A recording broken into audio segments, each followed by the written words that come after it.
What's up, everyone? I'm Miguel from Cries of the Fallen, and welcome to my channel. And this is going to be a different video from other stuff I've done.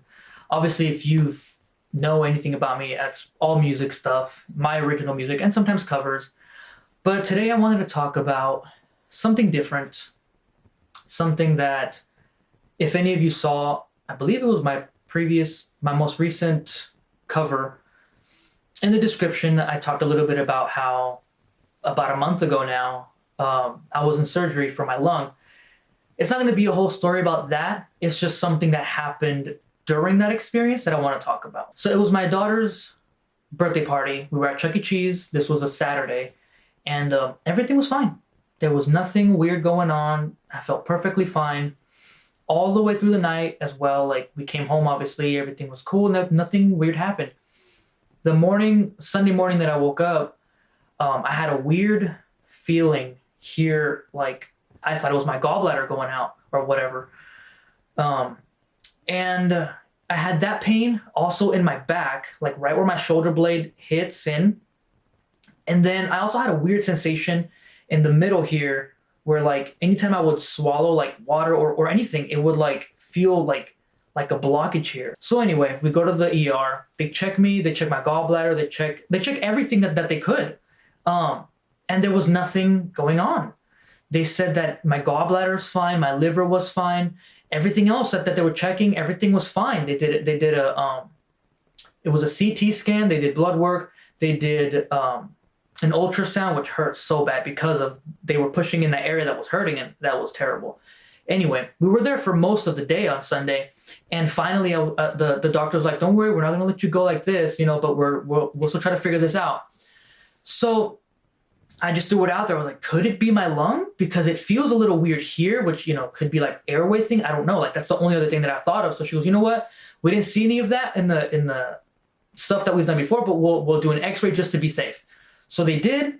And when they came back with the results, turns out that my right lung was completely collapsed, and that air had, so I don't know, just for those of you who don't know, your lungs are inside like another sac. So air was escaping out of my lung and pretty much inflating in front of it, the sac that was in front. So now my lung wouldn't be able to expand all the way.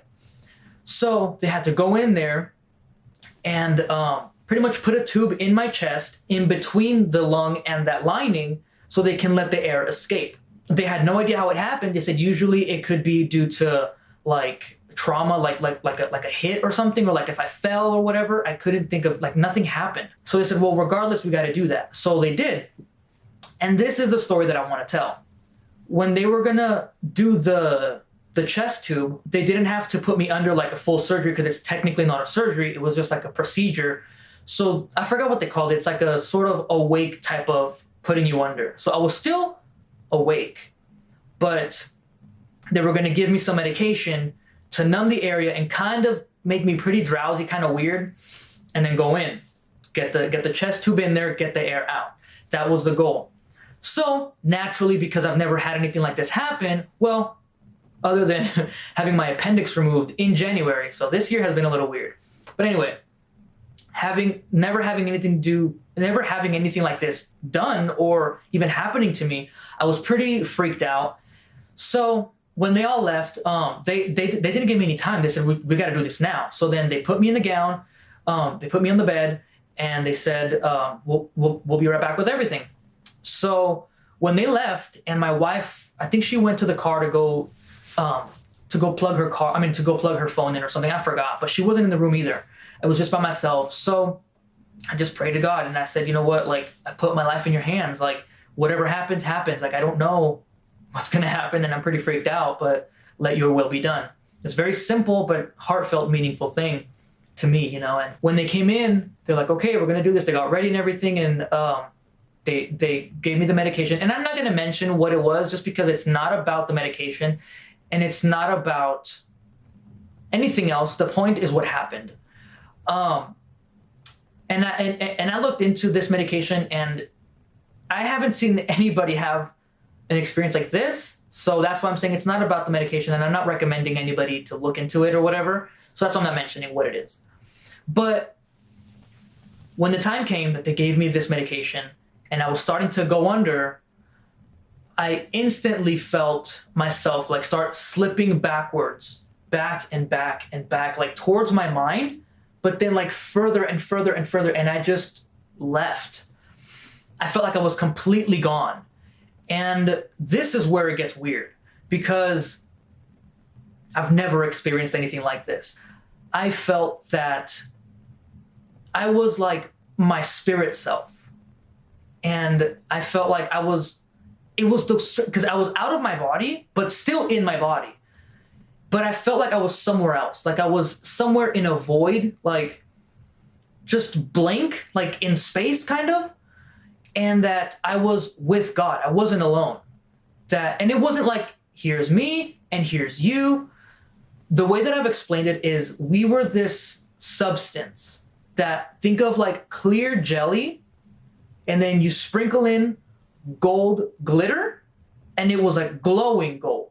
That's what I was. That was my spiritual essence, so to speak. I don't know. But that's what God was as well. And the way I've explained it to the people in my family is it didn't feel like this is God and this is me and we're together, like people being together in the same room or whatever. It felt like if God is the ocean water, I was like a cup that was scooped up and there's some ocean water in there. I felt like I was poured back into the ocean. So it wasn't so much I was with God, I was like literally we're together, like we're the same. But I knew I'm not God. That's one point I want to make. I knew I was not God, but I knew he was there and I knew he was holding me. I knew it was just this insane peace that I was feeling. And when I was like in that feeling of, oh, I'm slipping out. Oh my God, where am I going? I started to feel a little bit of like anxiety or like panicking of like, oh my God, what's going to happen? Because I felt like I was dying. When I came to after they finished, I asked the doctors like 3 times, are you sure I didn't die? Because I could have sworn I did that I was gone, that I was dead. But anyway, back to this part. When I was leaving, I felt like I was dying. I felt like I was just going. And naturally, my first reaction was like, what's going to happen to my wife? What's going to happen to my 2 children? You know, they're at the time, they're 6 and 2. You know, I'm like, what's going to happen?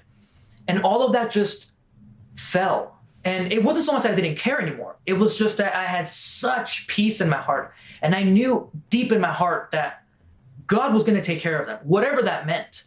I didn't know, but all of a sudden I was okay. And it wasn't like financially, like, oh, they're going to be fine, blah, blah, blah, blah. They're going to figure it. It wasn't that. It was like losing a parent. Like that's, for any of you who have lost a parent, like, you know what that's like, you know, and if you've lost a parent as a kid, it's crazy, you know? So that's what I was concerned about. It wasn't so much like, oh, how are they going to pay bills? Where are they going to live? It was like, they're going to miss me. They're going to need me there, you know? And God was like, they're going to have me. And I didn't understand that, but I felt it. I didn't know what was going to happen, but I felt it. And I was just okay. Not only was I okay, I was in complete bliss with God. And all of like the walls and constructs that we as humans have created was just gone. All of a sudden, I was like, it felt like I was back home. It felt like this is where I'm from. This is where I came from before being in human form. I was here before. I was with you. This is where I belong. And I saw how all of a sudden everything here on earth didn't matter anymore. And not like in like a nihilistic type of way, but in the way of like how everything here on earth that we've created didn't matter. For example, like money, like possessions, like political things, everything that I can possibly think of has been created by us. And just as it only lives here, but we don't only live here. It was very clear to me that if this is eternity, this was before, and then this is after, this little part here, that's how much of our life is here on earth. That was what I was feeling. That's what I was seeing. That none of this really matters in the grand scheme of the rest of your life. And I didn't want to come back. I felt like I don't want to go back. And it's not because earth is terrible or because of all the suffering. I just felt if I'm already in the presence of God, I'm already with you. Like this is the best place to be. Why would I want to go anywhere else? Like, and it was this feeling of like, for those of you who have kids, it's like sometimes, especially like little kids, they'll cling on to you and they'll be so like spoiled with you, and then like if you got to get up and go to the bathroom, or if you got to go wherever you got to go, you go to work or whatever, and they're just holding on to you like, no, Dad, please don't go. Like I just want to be with you. That's the feeling I had. It wasn't so much like, oh, I don't want to go back to Earth where it's terrible. It just was like, I just don't want to leave you. I never want to leave you again. But I felt myself coming back. I felt myself slipping away little by little, coming back. And that's where this terrible sadness came over me. Well, back up a little bit. Before that, the weirdest part too is that I was still here in my body. So as I was experiencing all this, I was able to slowly like open my eyes a little bit, and I saw the nurses and the doctors and everybody who was there, but I didn't like interact. I was just kind of very lazily seeing around, and then I just kind of like went back in. So I knew where I was. I knew where my body was, and I knew like, and I would even like go like this and feel my hands, and I would still feel them. So, but at the same time, having this whole experience. I'm kind of jumping around all over the place, but I'm getting to the point. When I realized where I was and I felt that peace overcome everywhere, like it just fell over me, I also had this strong sense of guilt. I felt like everybody, at least I think, I don't know, everybody tries to live a good life. Most people try to live a good life. You try to, whatever that means to you, try to be a good person, try to be nice to people, try to follow the laws, be good to your family, be good to whatever it is. And I've done my version of that. But I realized that none of our goodness here on earth is even remotely close to the goodness of God. And I felt so guilty about everything, that even as much of a good person as I try to be, it's like, if this is me being a good person, true goodness from God is like way, way just insane. And I felt like I don't deserve to be with God. I felt like, who am I to deserve that you love me this much? Who am I to deserve that you want to hold me this much, that you want to be with me like this? And so that happened. And then the feeling of I never want to leave again. This feeling of like, just please, I never want to leave. Then I started feeling myself slip away. And I felt myself just go and slowly start coming back. And this terrible sadness overcame. And I was like, because I knew I was leaving God's presence, and I felt it. It was like ripping me away from him. And it was terrible. And I was just crying. And the more that I was leaving, I was like, why do I have to leave? What else is there to live for if not for you? Like, why? You already told me my family would be fine. What else do I need to come for? Like, I don't want to leave. And the only thing that I can think of, the only, after everything was stripped away, the only thought that was left in my mind, the only thing that was left in my mind is that I'm not his only son. As much as I love him, and as much as I want to be with him, and I know this in my heart, but he loves me thousands times more than I love him. But the thing is, I'm not his only son. It would be selfish of me to have all of this and just stay with him, especially when it wasn't my time. You know, clearly I'm still here, so it wasn't my time to die. And that was the only thing left. That I'm not his only son. I'm not his only child. I'm not the only one he loves this much, to care for this much, and to hold this much, and to have such great compassion and mercy over me. Like, I know I didn't deserve to be with him for that little bit of time I was with him. I know I didn't deserve it, but I was so thankful for it. And that mercy that he had with me, I'm not the only one he wants to give that to. That was the only thing that was left in my mind. It's like, you're not the only one. So as I was coming back, I was like opening my eyes more, and I was just in tears, just crying. Not only for myself leaving him, but seeing, it was just this, I could just see all of humanity's sadness and disconnection from God. Like I could even see like that gooiness that I was talking about, that spirit essence, whatever you want to call it. I can see that that's in all of us. It's a piece of him that he gave away to us, that he gave to us. And I saw that in everybody, but we're all so lost in everything that happens in our lives. Everybody has their struggles. Everybody has everything that's going on in their lives. And that connection with God has been, if not severed, it has been neglected. And that's what I saw. And that brought such sadness to me. I was just crying my eyes out. And I could see, again, I saw all the walls just gone. Like I didn't care about who the president is now or in the future or in the past. I didn't care about the fact that I'm going to have, all this stuff going on. So I'm going to be on disability. So now how are we going to pay the bills? I mean, yeah, we get some money because of disability, but it's not as much as you normally make. So that plus medical bills. So now this is how much I make. This is how much we pay. Now I'm making less. And now I'm going to have to pay more because of medical bills. All this stuff that I was worried about before, like, it was just gone. And it wasn't because it's not important. It's because at the end of the day, nothing here on earth matters when it comes to who we really are before and after humanity. That's all that I was caring about. That's all that mattered anymore. Because if I'm going to die, I can't take my money with me. I can't take my house with me. I can't take my children with me. I can't take my wife with me.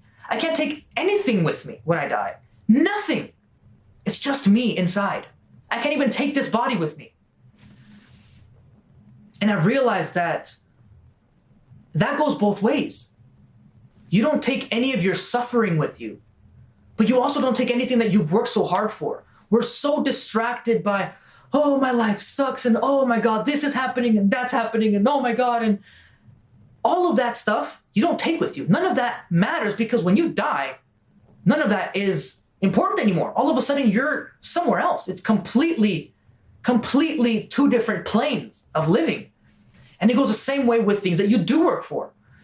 You could have a great career, you worked your whole life for this and all of this and just amazing success in your life. But when you die, that's it. It's just here on earth. When you die, that's gone. None of that matters anymore. And this is not to say that I'm encouraging people to don't do anything with your life. What I mean is I saw how it's not so much that those things are not important. The issue that I was seeing is that it's more important than people's spiritual connection with God. That's what was hurting me. Seeing that we're so focused on everything else that all of a sudden God takes a back seat.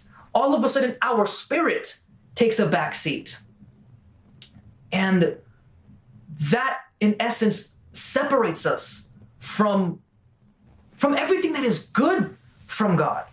And I was seeing that. I was seeing the suffering. I was seeing the separation.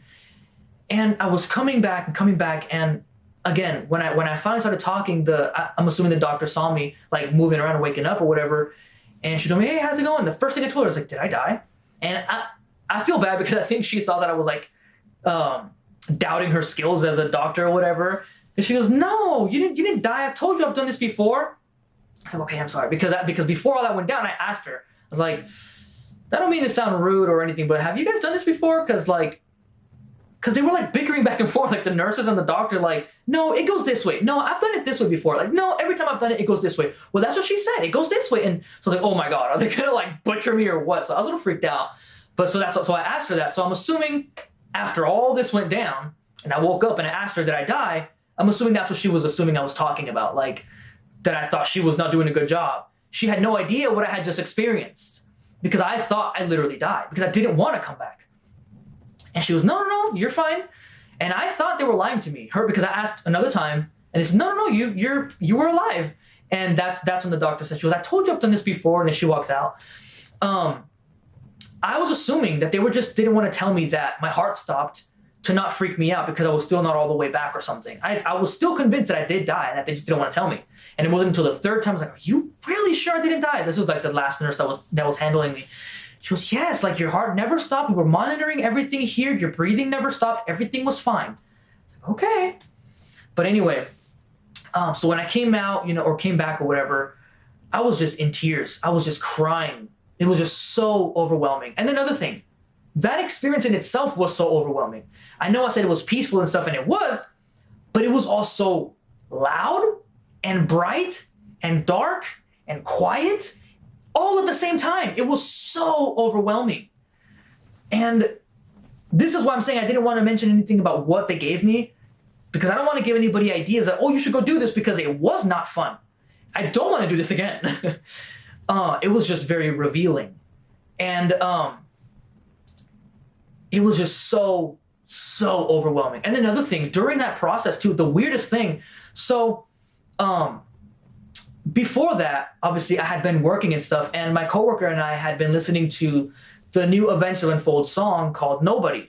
And it's got a lot of mixed reviews. People love it or hate it. And I was kind of like, I don't know, dude. I don't know how I feel about this song yet. It's just kind of weird. At times it feels very overwhelming and stuff. And like there's a chorus where, I don't know if they do it both times or whatever, but there's a part of the song where like you have the guitars, you have the drums and bass, right? Basic band stuff. Then you have the singer, and then you have these horns, and then you have the singer again, like singing over himself. But it was like, it's almost like it was purposely mixed to be so overlapping that it's like, what should I be paying attention to?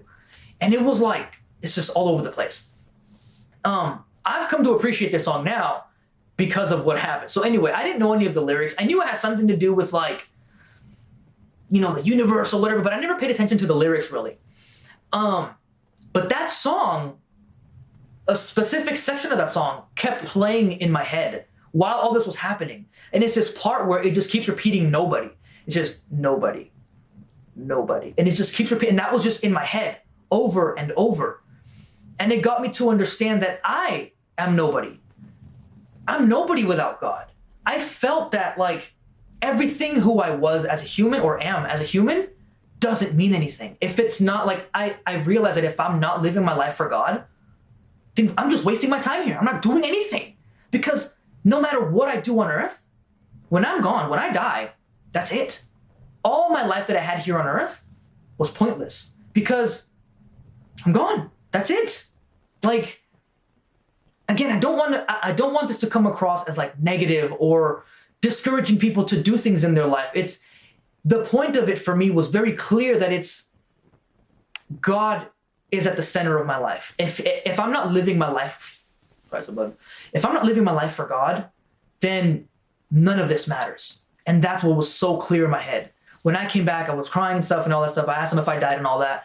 And I saw how they were like, it just, the hospital felt busy. I don't know if it was or not, but it just felt like I felt everybody's stress and like rushing and like just focusing. Like everybody just seemed, I couldn't really see them. I mean, I could, but it was like, it was still kind of groggy, but I just felt like everybody was just like this, like just down and just focus on what I'm doing here. And like, you don't even open, like there was none of that. And I told them like as they were leaving, like I felt like everybody needs love. Everybody needs love. Like as they were leaving, I told them like, I hope you guys know God loves you guys, all of a sudden that feeling of like, cause I'm sure a lot of people who are Christians, and don't want, because there's this negative connotation with Christian people that they're so pushy and preachy and that's what I didn't want to be. There's a type of Christian that doesn't want to be like that. And I'm one of those. I don't want to be annoying or pushy or forcing or whatever, because that's another thing that I came to learn, that God wants us to love him, but he's not going to force us to love him. That's where a lot of Christians have it wrong. If you force someone to become a Christian, you tell them, if you don't, you're going to go to hell and this and that. It's like you're trying to force them or trying to make them fear, like do it out of fear, right? Then we're not using the free will that God gave us to love him. We're doing it out of fear. We're doing it out of being forced to do it. That negates the whole reason of God giving himself and hoping that we come back. It's like that story, the prodigal son that Jesus gave in the Bible, where he's so happy. So it's a story about a king and he has two sons. One of them is very faithful. The other one is like, dude, I want to get my share of my inheritance and I want to get out of here and I'm going to live my life and do whatever I want. And he does. And he squanders it all. He wastes all of his money. He does all this sinful stuff or whatever. And he's like, man, I lost my way. Like, I don't have anything left. And he comes back. That's the prodigal son. You come back to God and stuff. And the brother who stayed, he's like, man, this guy's not good. But the king is like, tell everybody, tell all the servants, all my people, make a huge banquet because my son is back. And he's like, aren't you going to punish him? Aren't you going to? It's like, no, I'm just happy he's back. Like, I have my son back. That's all I wanted. That's what God wants from us. He doesn't want us. He doesn't want to force us. It's like that whole saying that, like, if you love somebody, let them go. And if it's meant to be, or if they really do love you, they'll come back. It's the same. God is doing that with us. He's hoping that we love him. He's giving us messengers. He's giving us everything that we can do, everything that he can do to give us messages or signs or whatever it is. But he's not going to force us. He's not going to tell you, you have to come love me. You have to come here. He's not going to tell you that. And that's where a lot of these Christians don't understand. The whole, like, preach the gospel does not mean go and force everybody to come to church and get baptized. That's not what it's about. It just means tell them about it. And if they want to, if it's in them, then they'll come home. But if not, then unfortunately that's just the way it is. Like, you can't force somebody to love God. And I'm not trying to force anybody. I'm just trying to give my story. I want to make that very clear. But if you do hear this message and I'm hoping, just like God's hoping, that this speaks to you. Because why else would I have experienced this? I already love God. I already give him my life. If anything, it just secures me even more into it. But if it was just for me, then why would I have had to come back? But anyway, so I just felt that everybody needs love. So I told them, I hope God loves you guys, and the after they left, after the doctor left, and a couple other nurses came in and they were like bandaging me up and stuff. And I was just encouraging them. I think they thought I was like loopy or whatever. And the reason it sounded funny was because the walls of my insecurities fell. All of a sudden, I wasn't afraid of what you're going to tell me. I wasn't afraid of your ridicule towards me because God's love for you matters so much more than what you could tell me. And that was so present in my mind at that time. I didn't care anymore. And so I was telling them, I was just, everybody needs love, and when they were bandaging me up, they were really happy with each other. One was like, oh, look, that looks so good. You did such a good job. And then she was like, I'm so glad that you're here because you're always so encouraging, blah, blah, blah. And like, good job, you guys. Like, you guys are great. Just, and they kind of laughed because, again, they probably thought I was loopy or whatever, but I meant it. I meant it because everybody needs encouragement. Everybody needs love. We're all in this life struggling together. That why should I bring you down more? Why should I? It's like the only thing we can do is bring each other up. And once I calmed down and everything kind of mellowed out and I was just crying. And I told my wife, I was crying for a good while after I was well in my senses, back to normal. I was just broken. I was just crying, both from the sadness, but also from the overwhelming revelation I had. It was just insane. And then eventually they had to take me to a Kaiser hospital because I was at a non-Kaiser hospital. And they said, well, since that's all done, we're going to send you over there and you're going to recover over there. I didn't recover properly. The chest tube just wasn't the lung wasn't filling up all the way. The chest tube wasn't fully working. So they had to go in and do surgery actually. And this time they did put me under, and I didn't have anything that happened again. So it was just that one time. But they put me under again. They did the surgery. And that was a month ago. And now I'm here. Obviously it worked because I'm out of the hospital. It's been a month since I've been out of the hospital. And I've been recovering. But since that day, I've been my life has changed. Not to say I wasn't giving my life to God before. But since then, I'm there's nothing else for me. Like, don't get me wrong, I'm still making music. I'm not going to work yet, but when my disability comes, like when it finishes, I'm going to go to work. I still do what I have to do. I still live my life the way I should in this human earthly place. But my number one goal in my mind all the time is God. Like, he gave his life for me. He gave me life twice, from the day I was born, from the very beginning, he gave me life. To like that, but also literally dying on the cross for me. He gave his life for me to be able to enjoy being with him, feeling his presence, knowing that he loves me. And I'm not saying life is perfect. I mean, look what I just went through, A random lung collapsed, having to go to surgery, all this stuff. Like, that's not like good stuff to happen, but he was with me and I felt that, and I just wanted to share my story. I just feel like if any of you need a reminder or a wake-up call, but not like a rude awakening, just like something to tell you like, hey, God loves you and he's waiting for you. He doesn't try to force you. If like one thing, if you're going to hear this message and if you've made it this far, I'm so thankful. And not for me, but for God, because again, all of this is for that. But the only thing I can recommend is connect with God. Don't let anybody get in between you and God. And by that, I mean, that's the whole reason Jesus died for us. He is the middleman for us. In the old times, the Old Testament and stuff, there was the priest that had to kill the lamb and this and that and all these ritualistic things. And the circumcision was the sign of the covenant and all this stuff.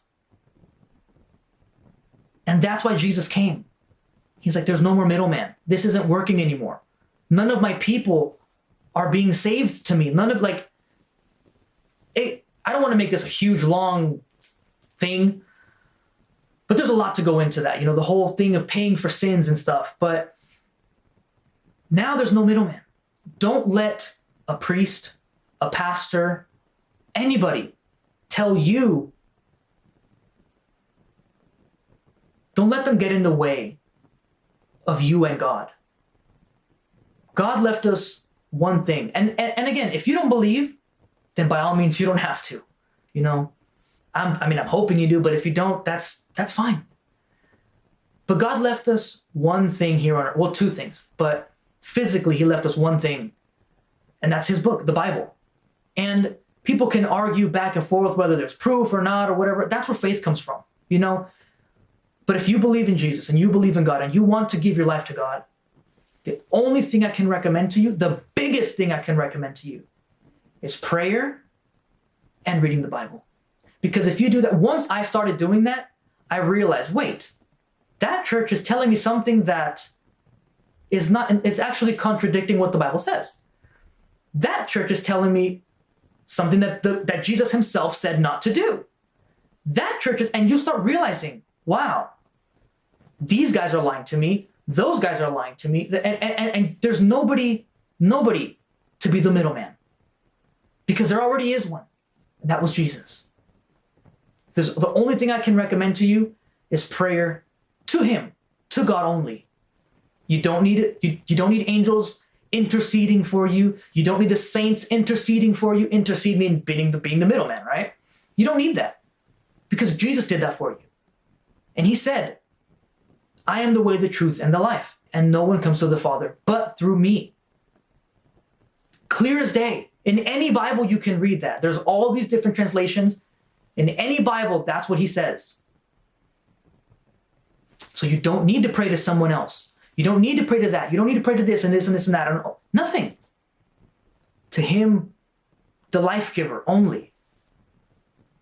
And read the Bible, because that's how he talks to us. That's what's left for us.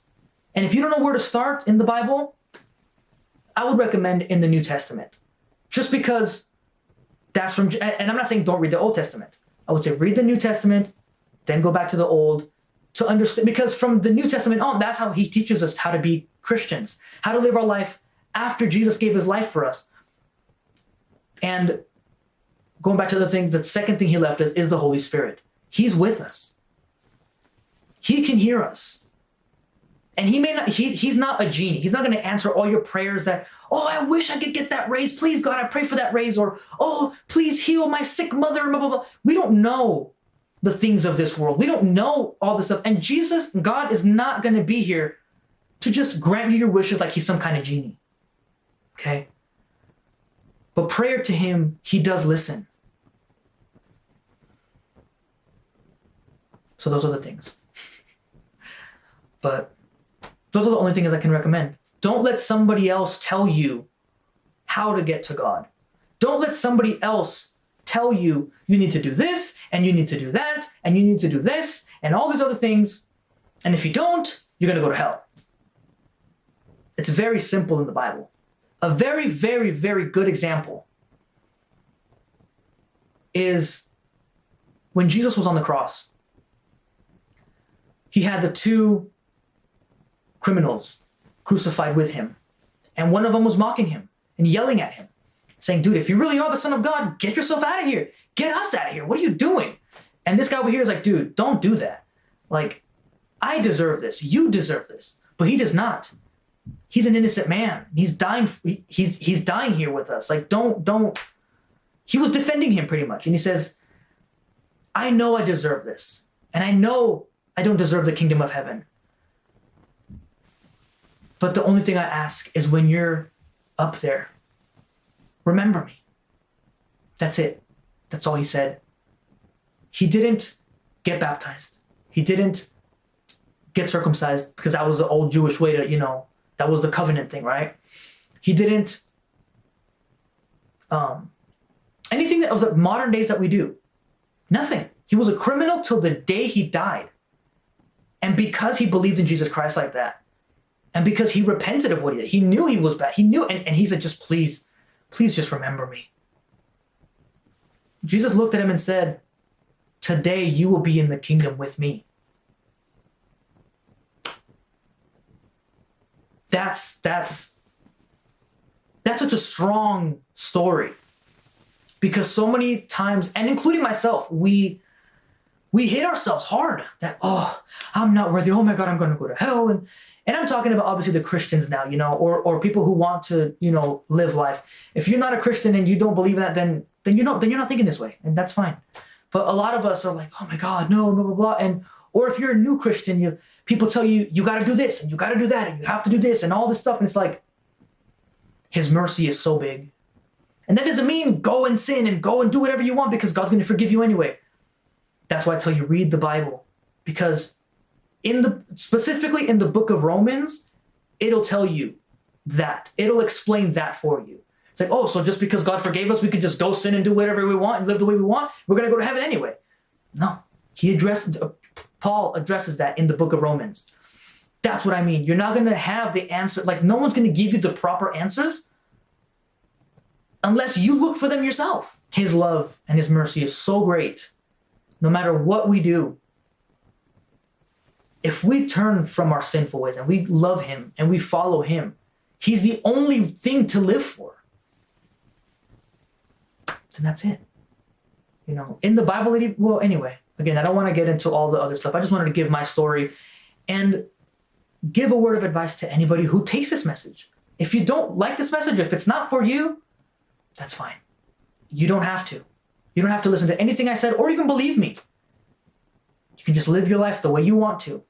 That's why God gave us free will. My only mission is to let you know. And that's it. You don't have to hear from me again. You don't ever have to listen to me again. You don't have to anything. But if this reached your heart, if it spoke to you, then please find your way to God, because he's waiting for you. He's waiting for all of us.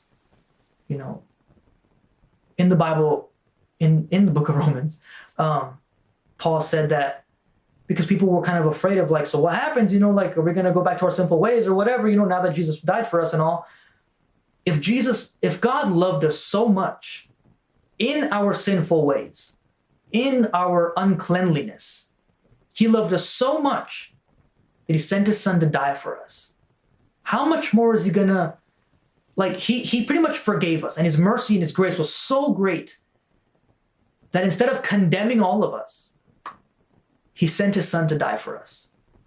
How much more is his grace and mercy and love once we accept his gift and we are free from all of that and we are in his presence now? How much more is he going to love us? How much more is he going to be forgiving of our mistakes and all this? If we're genuinely turning and giving our life to God. Nobody's perfect. Nobody. We're all going to make mistakes. We're all going to commit sins. Every single one of us. But if we give our life to God, if we're turning always to him and trying to do better with our life, not because it's going to do anything different, because God already saved us, right? He's already paid the price for us. But if he sees that, if in our mind and in our hearts is God, you don't think he's going to forgive our little sins that we do here and there? Or anything, like we don't understand how great, and I don't just mean great like amazing, I mean great like in size, like how huge, how overly abundant his love is for us. We don't understand. That's why Judas killed himself. He thought that the Judas who betrayed Jesus, he thought, oh my God, I've done such a terrible thing. I can't believe this. I deserve to die. And he killed himself. He didn't even realize the greatness of God's love and mercy and forgiveness. And he himself condemned himself because he didn't think that God could forgive him. Anyway, didn't want to make this a super long video, although it kind of already is, but I just wanted to share my story and I wanted you guys to hear it. And if it speaks to your heart, great. If not, that's fine too. Just know that God loves all of you guys. He really does. And if you open up your heart to him, he'll welcome you with loving arms, no matter who you are, no matter what you've done. He'll welcome you with open arms because he did that with me. And I'm not anybody special. He did that with so many other people. He can do it with you too. He just wants you to accept him.